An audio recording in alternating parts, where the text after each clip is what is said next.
Expose live news network में फिर स्वागत है आपका। मैं हूं नीरज द्विवेदी। दिवाली की चमक कम होती जा रही है, चुनावी रंग पूरे प्रदेश पे चढ़ता जा रहा है। मध्य प्रदेश में चुनावी जंग दो ही दलों के बीच में देखने को मिल रही है, भारतीय जनता पार्टी और कांग्रेस। कौन है बेहतर, किसका रिपोर्ट कार्ड है बेहतर, ये जानने के लिए हम पहुंचे जनता के बीच में, जनप्रतिनिधियों के बीच में और बुद्धिजीवियों के बीच में। दर्शकों की सहूलियत के लिए हमने ये रिपोर्ट कार्ड 3 भागों में बांटी है। हमारा चैनल अगर पसंद आता है तो सब्सक्राइब करें, लाइक करें, कमेंट बॉक्स में कमेंट डालना ना भूलें और राष्ट्र हित में मतदान जरूर करें। अब हमारे साथ में मौजूद है शहर के उद्यमी, एक वरिष्ठ समाज सेवी मुकेश हजेला जी। जानते हैं इनसे क्या होता है चुनाव, मतदान क्या होता है, और फिर वही अंतिम सवाल, कौन बेहतर। सर, आपका स्वागत है एक्सपोज लाइव न्यूज़ चैनल में। सर, सबसे पहले तो आपसे बात करेंगे मतदान की। अभी स्वच्छता में नंबर 1 शहर आ चुका है, अब मतदान में भी नंबर 1 आने के प्रयास सभी कर रहे हैं। क्यों ऐसा, और मतदान का क्या महत्व? देखो, आपने ये कहा कि हम स्वच्छता में नंबर 1 हैं, तो हम स्वच्छता में नंबर 1 हैं क्योंकि हर नागरिक ने उसमें भागीदारी करी। और कोई भी जो सिस्टम होता है, जो इकोसिस्टम जिसमें अपन लोग सब जीते हैं, उस सिस्टम में रहने वाले लोगों की भागीदारी बहुत इम्पोर्टेंट है। अगर मान लीजिए सिर्फ नगर निगम या कलेक्ट्रेट या एडमिनिस्ट्रेशन ये चाहता कि ये इंदौर स्वच्छता चले इंदौर में, तो शायद वो उतना सक्सेस नहीं होता। नागरिकों की भागीदारी बहुत ज़रूरी है। हम एक लोकतंत्र में रहते हैं, तो जब इंदौर के लोगों ने भागीदारी करना शुरू करी तो इंदौर स्वच्छता में नंबर 1 हुआ। मेरे ख्याल से ऐसा शहर कहीं देश में है नहीं कि आदमी अगर कुछ खा रहा है, टॉफ़ी खा रहा है, तो जेब में पाउच रख लेता, फेंकता नहीं है, वो रैपर जेब में डाल लेता। इसी तरीके से मतदान भी वही चीज़ है कि हम ये चाहते हैं कि हमारी जीवन चक्र जो है बहुत अच्छा चले, सिस्टम बहुत अच्छा, हमारी लाइफ हम अच्छे से जी सकें, हम अच्छे से बिजनेस कर सकें, हम अच्छे से पढ़ाई कर सकें, हमारे स्किल डेवलपमेंट हो, हमें समय पे और सस्ती सब्जियां भी मिलें। ये सब जो है एक इकोसिस्टम है और इसमें हम रहते हैं और इन सब से मिलके हमारा जीवन चलता है। तो जीवन एक इकोसिस्टम है, लेकिन उसमें भागीदारी होना बहुत ज़रूरी है। जैसे स्वच्छता में हमने भागीदारी करी, ऐसे ही हमारे जीवन में जितनी चीज़ें हैं, चाहे वो हमारा रोज़गार हो, चाहे वो हमारी स्किल डेवलपमेंट हो, चाहे एजुकेशन हो, चाहे हमारे बिजनेस की बात हो, ये सब चलाता कौन है? एक गवर्नेंस सिस्टम चलाता है, और उस गवर्नेंस सिस्टम को चलाने के लिए सरकार की ज़रूरत है। तो जो अपेक्षाएं हमारी हैं, हमको भागीदारी करना चाहिए मतदान में, और ऐसी सरकार चुनना चाहिए जो सरकार हमारे इन सारी चीज़ों को, जो हमारे जीवन को सरल बनाती है, उसके लिए पॉलिसी निर्धारण करे। तो इसलिए हर व्यक्ति का मतदान करना बहुत आवश्यक है। सर, अभी आपने एक बात कही कि ऐसी सरकार चुननी चाहिए। हम लोग अभी फील्ड में हैं, लोग समझ नहीं पा रहे हैं कि कैसी सरकार चुननी चाहिए और सरकार चुनने के क्या पैमाने होने चाहिए। लोगों को कन्फ्यूजन है, लोगों को समझ नहीं है, कहीं न कहीं चेहरे देख रहे हैं, पॉलिसीज की कोई बात नहीं करता। मैं आपसे जानना चाहता हूं सर, सीधा सवाल आपसे है, कौन सी सरकार बेहतर रहेगी, भारतीय जनता पार्टी या कांग्रेस? है सीधा सवाल है।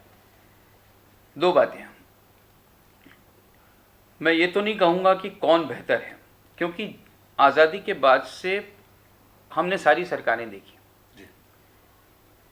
और हमने ये महसूस किया कि भाखड़ा नंगल बांध बना, वो भी एक बड़ा काम था आज़ादी के बाद से, और बहुत सारे अच्छे काम हुए। लेकिन फिर एक समय आया जब इस देश की ऊर्जा में कमी आई,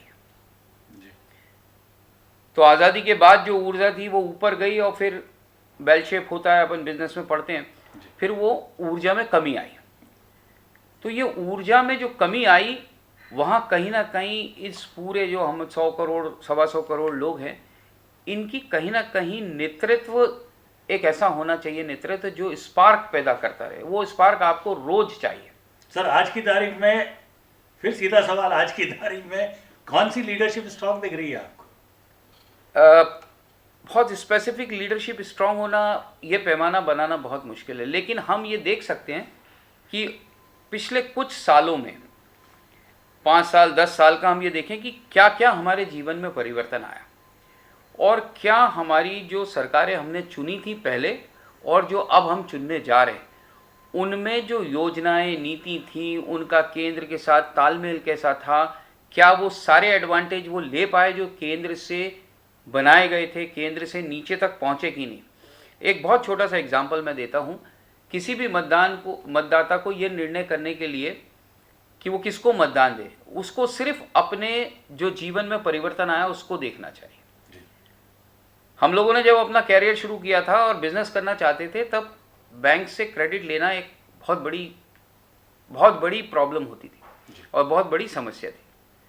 पर पिछले कुछ दिनों में आप देखिए कि चाहे वो केंद्र की सरकार हो या स्टेट की सरकार हो या अलग अलग सरकारें जो भी हैं, पर एक वातावरण पूरे देश में ऐसा बना जहां पर एक एंटरप्रेन्योर जो एक अकेला है, जिसने कुछ सोचा है, कुछ बनाया है, उसको सपोर्ट करने के लिए इकोसिस्टम बना।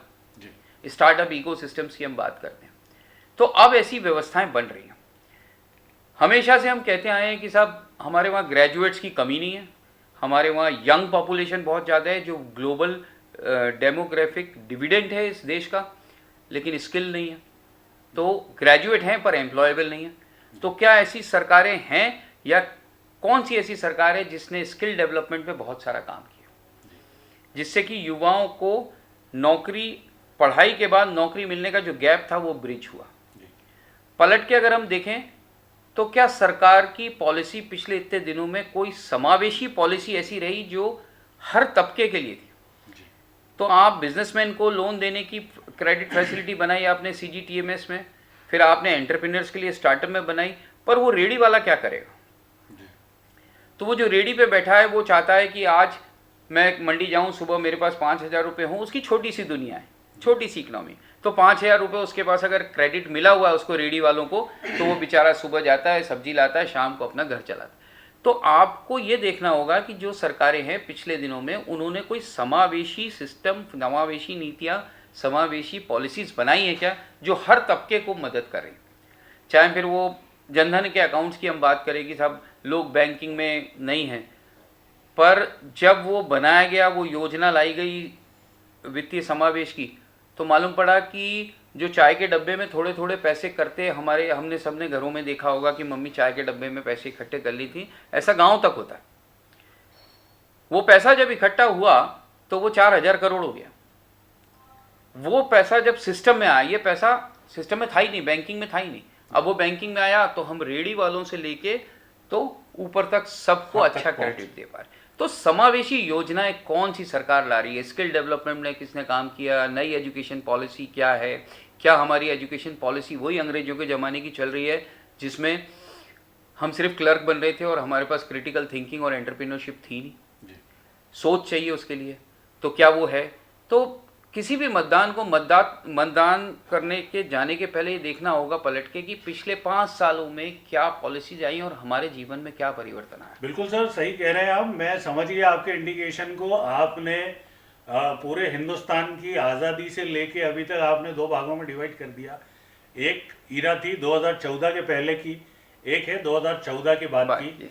2014 के बाद में बहुत सारी पॉलिसीज बनी है, ऐसा आपका कहना है, और यही देख के हमें मतदान भी करना चाहिए। लेकिन सर आपने एक बात करी नेतृत्व की।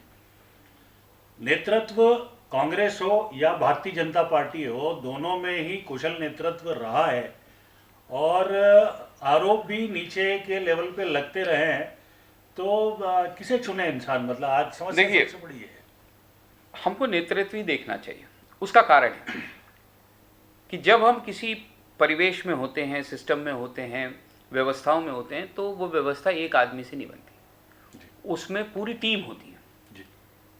जैसे बगीचे में अलग अलग तरीके के फूल होते हैं, तो गुलाब में खुशबू भी होती है और कांटे भी होते हैं, पर आदमी गुलाब को देख के चलता है।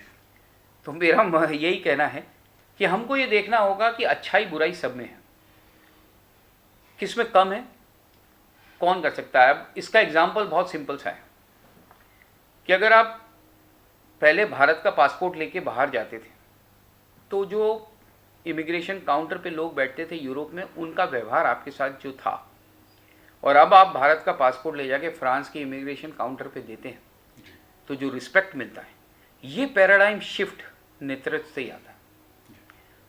और जब नेतृत्व से ये पैराडाइम शिफ्ट आता है तो फिर आपको ये समझना होगा कि ठीक है, गुलाब में कांटे भी हैं पर गुलाब गुलाब है, और उसको बिल्कुल अच्छे से समझना होगा कि हमको क्या करना है, क्योंकि नेतृत्व ऐसा होना चाहिए जो आप में स्पंदन पैदा कर दे।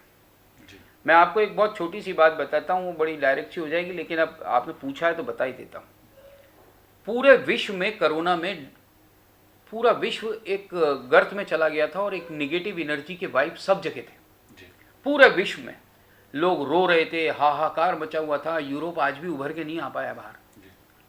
इटली साफ हो गया पूरा का पूरा।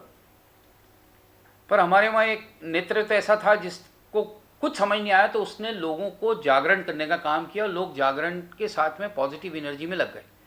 तो आपके वहाँ वो जो डिप्रेशन का काल था, जो लो एनर्जी हो रही थी, तो एक लीडर का कर्तव्य क्या होता है कि उस अपनी टीम को स्पंदन देता रहे। तो आपसे बोल दिया गया कि घर के बाहर दिए जलाइए और थाली कटोरी बजाइए, एक पॉजिटिविटी, और पूरा देश थाली कटोरी बजाने में लग गया। उससे ना तो कोई कोरोना का वायरस भगने वाला था, लेकिन एक जो एनर्जी खत्म हो गई थी, पूरा देश को एक स्पंदन दे दिया कि सब मिलके थाली बजा रहे हैं, यानी पूरा देश सब मिलके काम कर रहा है। उसका नतीजा क्या हुआ कि जब लोगों ने पलायन शुरू करा तो पूरा देश उनकी मदद करने के लिए, अपन ने देखा इंदौर के लोग तो उसमें बहुत आगे निकल गए। सारे लोग अपनी चिंता, अपनी बीमारी छोड़ के लोगों की मदद करने निकल गए। और हमने जो इस तरीके से कोरोना को निपटा, उस तरीके से विश्व का कोई देश नहीं निपट पाया। तो जब हम बात करते हैं ना विश्व गुरु जाने की, तो यही सब चीज़ें हैं जो हमारी चीज़ों को, हमारी संस्कृति को इकट्ठा करके हमें नई ऊर्जा भर दे। क्योंकि काम तो अल्टीमेटली वही टीम को करना है। मैं मेरा करूँगा, आप अपना काम करेंगे, लेकिन अगर हम सबका पर्सपेक्टिव, एपीजे अब्दुल कलाम साहब कहते थे कि ये एक मानसिक स्थिति है जब हम ये कहते हैं कि भारत एक विकासशील देश है।